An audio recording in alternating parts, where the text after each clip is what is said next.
Me llamo Miguel Antonio Bersia. Siempre pensé que la vida era el orden que creamos para sentirnos seguros. A mis 42 años vivo en Madrid en un pequeño apartamento en la calle de la Paz. Cada mañana el aroma a pan recién horneado de la panadería de abajo me despierta. Por las noches los sonidos de una guitarra de los músicos callejeros me acompañan. Soy contable y mi vida gira en torno a los números, precisos, predecibles, controlables. Cada mañana disfruto de un café en la cafetería, El Sol. El camarero Juan me saluda con un leve asentimiento. Cada noche regreso a casa para sumergirme en un libro o una película antigua.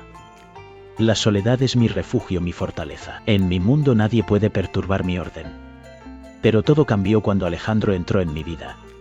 Conocí a su madre Carmen hace 3 años en una feria de libros en el Parque del Retiro. El sol otoñal doraba las hojas y el aire estaba impregnado del olor a papel viejo. Hojeaba una edición desgastada de Don Quijote cuando escuché su risa. Era clara, vibrante, como si el mundo entero tuviera que detenerse para oírla. Se acercó y me dijo que parecía una persona que vivía en los libros, no en el mundo real. Sonreí, aunque normalmente no me gustaba que los desconocidos invadieran mi espacio. Carmen era todo lo opuesto a mí.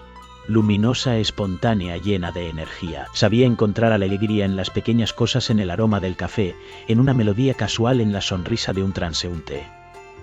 Un año después nos casamos y me convertí en parte de su vida. Junto con Carmen, Alejandro entró en mi mundo. Tenía 20 años, estudiaba literatura en la universidad y rara vez estaba en casa. Lo veía de pasada, alto, delgado, con rizos oscuros que le caían constantemente sobre los ojos. Su mirada me parecía distante, casi esquiva. Era cortés, pero reservado, y no sabía cómo acercarme a él. Pensaba que era normal. Éramos extraños unidos solo por Carmen. Mi rol como figura paterna se limitaba a ser un padrazo estricto. Hacía preguntas sobre sus estudios y me aseguraba de que no descuidara sus responsabilidades. Pero Alejandro no necesitaba mi control. Era independiente, casi adulto. Sentía que había un muro entre nosotros que no sabía cómo derribar. Cada intento de acercamiento parecía fallar. La distancia se hacía más palpable. Me preguntaba si alguna vez podríamos conectar. La vida que había construido, tan ordenada y predecible, se sentía amenazada por esta nueva dinámica. Carmen intentaba ayudarme a entender a Alejandro. Me decía que era un joven brillante, lleno de sueños. Pero yo solo veía un chico que se alejaba más de mí. La incertidumbre me incomodaba. La vida que había creado se tambaleaba. La llegada de Alejandro había desafiado mi percepción de la familia. A medida que pasaban los días, me di cuenta de que necesitaba cambiar. No podía seguir aferrándome a mi viejo orden. La vida es más que números y rutinas. Quizás, solo quizás, había espacio para la espontaneidad, para la conexión. Carmen viajaba mucho por trabajo. Era periodista y su vida estaba llena de viajes a Barcelona, Sevilla y al extranjero. En esos días la casa se volvía más silenciosa. Yo me quedaba a solas con Alejandro. Intentaba llenar el silencio con conversaciones, pero eran breves y formales. Le preguntaba cómo le iba en la universidad. Él respondía con monosílabos antes de irse a su habitación. Yo volvía a mis papeles. Me sentía cómodo en mi rutina, en mis números, en mis libros. Pensaba que así debía ser. Pero un día todo cambió. Fue una tarde lluviosa de noviembre. Una de esas en las que Madrid se vuelve gris. Las calles brillan bajo las farolas, reflejando la luz como espejos. Regresé a casa agotado. Tenía una cartera llena de informes que debía revisar antes del amanecer. Alejandro estaba sentado en la cocina hojeando un libro. Sus hombros estaban caídos y su mirada parecía perdida. Era como si estuviera viendo más allá de este mundo. Nunca lo había visto así. Normalmente era reservado, casi frío. Pero en ese momento algo en él era diferente. Puse la tetera al fuego más por hábito que por deseo. Sin saber por qué le pregunté si todo estaba bien. Se encogió de hombros, pero luego de repente comenzó a hablar. Su voz era baja, casi un susurro. Las palabras fluían como si hubiera estado esperando mucho tiempo para que alguien las escuchara. Habló de su soledad, de su miedo a no encontrar su lugar en el mundo. Me contó cómo lo aterraba la idea de vivir una vida sin dejar huella. Contó sus sueños de convertirse en escritor. Quería crear historias que tocaran corazones. Pero añadió que no creía en sí mismo. Yo escuchaba sentado frente a él. Sentía que algo dentro de mí se resquebrajaba. Veía en él al mismo joven perdido, atrapado en las expectativas del mundo. Alguna vez yo también había soñado con algo más grande, pero elegí la seguridad, la estabilidad, los números. No sabía qué decir, pero por primera vez en mucho tiempo quise estar ahí. Quise apoyarlo, entenderlo. La conversación se volvió un puente entre nosotros. Era un momento de conexión genuina. Alejandro necesitaba a alguien que lo escuchara, y yo necesitaba recordar lo que era soñar. La vida a veces nos lleva por caminos que no elegimos. Nos hace olvidar lo que realmente queremos. Mientras él hablaba me di cuenta de que su lucha era también la mía. La presión de cumplir con las expectativas puede ser abrumadora. A veces olvidamos que está bien fallar, que está bien no tener todas las respuestas. La vida no se trata solo de números y estabilidad. Se trata de pasión, de sueños, de dejar una huella. Esa tarde lluviosa en la cocina, algo cambió. No solo para Alejandro, sino también para mí. La conversación se convirtió en un momento de revelación. Ambos estábamos buscando algo más. Y aunque el camino no sería fácil, sabíamos que no estábamos solos. La conexión que habíamos creado era un primer paso. Un paso hacia la comprensión y el apoyo mutuo. Un paso hacia la búsqueda de nuestros sueños. Desde aquella noche, un hilo fino comenzó a tejerse entre nosotros. Empezamos a pasar más tiempo juntos cuando Carmen no estaba. Noté pequeños detalles que antes me habían pasado desapercibidos. Alejandro arrugaba la nariz cuando probaba algo nuevo. Sus ojos se iluminaban al hablar de la poesía de Lorca. Alargaba las palabras cuando estaba nervioso. Cocinábamos juntos y yo me reía de mí mismo cuando se me quemaban las verduras. Él me enseñaba cómo sostener bien el cuchillo. Veíamos películas antiguas sentados en el sofá con un cuenco de palomitas.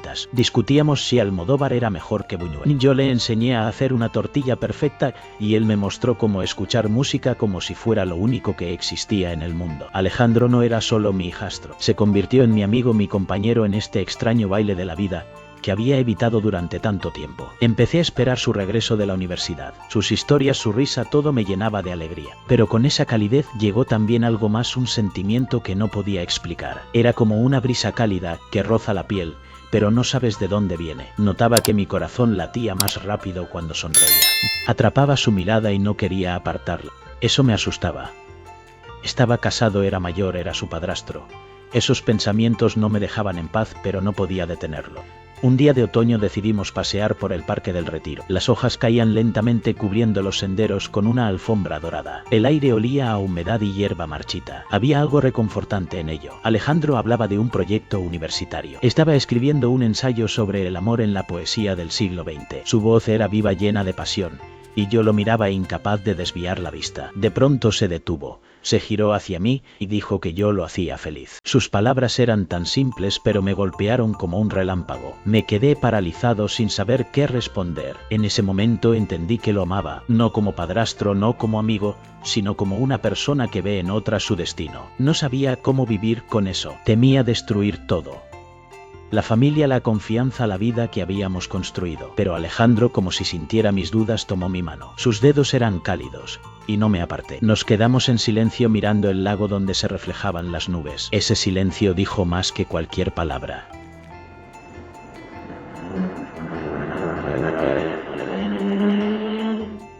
Conexión profunda, un instante que la incertidumbre y el miedo se mezclaban con la esperanza. Sabía que lo que sentía era real, que desafiaba las normas, que rompía barreras. Pero también era un amor que podía traer consecuencias, y en ese instante comprendí que debía enfrentar mis sentimientos. No podía seguir ignorándolos. La vida es demasiado corta para vivir en la sombra de lo que podría ser. Pasaron los meses y nuestro acuerdo tácito se convirtió en parte de nuestra vida. No hablábamos de lo que había entre nosotros. No había confesiones ni promesas. pero cada mirada, cada momento juntos estaba lleno de significado. Comencé a notar cómo se demoraba a mi lado. Su mano rozaba mi manga por casualidad cuando caminábamos por la calle. Esos pequeños detalles eran como estrellas en el cielo nocturno. Eran pequeñas pero brillantes y alumbraban mi mundo. Carmen regresó de uno de sus viajes. Noté que nos miraba con una sonrisa. Se alegraba de que Alejandro y yo hubiéramos conectado. Ella veía en eso un calor familiar, y no podía culparla. Pero dentro de mí crecía un sentimiento de culpa. Amaba a Carmen, pero mi amor por Alejandro era diferente. Era puro, casi intangible, pero tan fuerte que llenaba todo mi ser. No quería engañarla, pero tampoco podía decirle la verdad. Decidí que la amaría desde la distancia sin cruzar la línea. Una noche a principios de invierno, estábamos sentados en el balcón envueltos en mantas. Carmen dormía y nosotros bebíamos chocolate caliente mientras mirábamos las estrellas. Madrid estaba silencioso. Solo se oía el murmullo lejano de los coches. Alejandro hablaba de un libro que estaba leyendo y su voz era como música. Lo miraba y pensaba en cómo había cambiado mi vida. De repente se quedó callado. Me miró y en sus ojos había tanto calor que sentí que mi corazón se apretaba. Se inclinó y me dio un suave beso en la mejilla. Fue un beso ligero, casi ingrávido, pero cambió mi mundo. Cerré los ojos sintiendo cómo el calor de su aliento se desvanecía en el aire frío. Ese fue nuestro único momento, nuestro secreto que guardamos en el corazón. Después de eso nada cambió, pero todo fue diferente. Seguíamos viviendo como antes, cocinando, riendo, paseando. Pero ahora cada instante estaba impregnado de algo más grande que una simple amistad. Sabía que él sentía lo mismo que yo, y eso era suficiente. No necesitábamos palabras, promesas ni un futuro. Nos bastaba con el presente. Cada día se sentía como un regalo. Las risas compartidas resonaban en el aire y los silencios se volvían cómodos. La conexión entre nosotros crecía aunque intentáramos ignorarla. Era un juego delicado, un equilibrio entre lo que deseábamos y lo que debíamos mantener oculto. Las noches se volvían más largas y las conversaciones más profundas. A veces me preguntaba si Carmen sospechaba algo, pero ella parecía feliz, ajena a la tormenta de emociones que se desataba en mi interior. La culpa y la felicidad coexistían en un mismo espacio. Era un dilema que no sabía cómo resolver, pero en esos momentos con Alejandro todo parecía posible. El tiempo pasaba y cada día se convertía en un nuevo capítulo de nuestra historia. Una historia que solo nosotros conocíamos. Una historia que, aunque no se contara en voz alta, se sentía en cada gesto, en cada mirada. Y así seguimos adelante, atrapados en un ciclo de amor y amistad, sin saber qué nos depararía el futuro. Pero por ahora el presente era suficiente. La vida seguía su curso y aprendí a vivir con un nuevo sentimiento que ahora formaba parte de mí. Cada mañana despertaba pensando en él. Era como un rayo de sol colándose por las cortinas. Me volví más atento al mundo que me rodeaba. Notaba el aroma del café, el sonido de las risas de los transeúntes, el temblor de las hojas en el viento. Alejandro había despertado algo que llevaba mucho tiempo enterrado y le estaba agradecido por eso. Pasábamos cada vez más tiempo juntos. Cada día era como una pequeña aventura. A veces íbamos a librerías pequeñas en el barrio de Lavapiés. Allí el aire olía a papel viejo y polvo. Alejandro podía pasar horas hojeando libros. Leía en voz alta versos que lo conmovían. Yo lo miraba y pensaba en cómo sabía encontrar belleza en las palabras, en las ideas, en el mundo. Era como un artista que ve colores donde otros solo ven gris. Un día Alejandro propuso salir de la ciudad a Segovia. Alquilamos un coche y partimos temprano por la mañana. El sol apenas despuntaba en el horizonte. La carretera estaba vacía. Encendí la radio donde sonaba una vieja balada española. Alejandro miraba por la ventana. Su perfil era tan sereno, tan familiar, que sentía una punzada en el pecho. Paseamos por las estrechas calles de Segovia. Admiramos el acueducto y comimos cordero asado en un pequeño restaurante. Él me contaba historias sobre los romanos que construyeron esos puentes. Yo escuchaba fascinado por su voz, por su pasión por la vida. Ese día entendí que el amor no es solo un sentimiento, sino una elección. Elegí estar a su lado, verlo feliz, mantener nuestro acuerdo silencioso. Sabía que no podía darle todo lo que merecía, pero podía ofrecerle mi tiempo, mi atención, mi corazón. De vuelta en Madrid, seguimos con nuestra vida tranquila. Carmen estaba en casa más a menudo. Yo intentaba ser un buen esposo, pero mi corazón pertenecía a Alejandro. No sentía que la traicionara porque mi amor por él era diferente. No exigía nada, solo el derecho a existir. Notaba cómo él me miraba cuando pensaba que no lo veía. Eso era como un regalo que guardaba en el alma. Una primavera fuimos a un concierto en un pequeño club en Malasaña. Era un grupo de flamenco. La música era tan viva, tan llena de dolor y alegría, que sentí lágrimas en los ojos. Alejandro estaba sentado a mi lado. Su hombro rozaba el mío por casualidad. No me moví temiendo romper ese momento. Cuando el guitarrista tocó la última nota, el público estalló en aplausos. Me giré hacia él y vi que me miraba. Sus ojos eran tan brillantes, tan llenos de vida, que sentí que mi corazón se detenía. En ese instante, supe que él era mi hogar, mi lugar en el mundo. La conexión que compartíamos era única. Era un amor que no se definía por lo convencional, sino por la profundidad de lo que sentíamos. Cada momento juntos era un tesoro que atesoraba en mi corazón.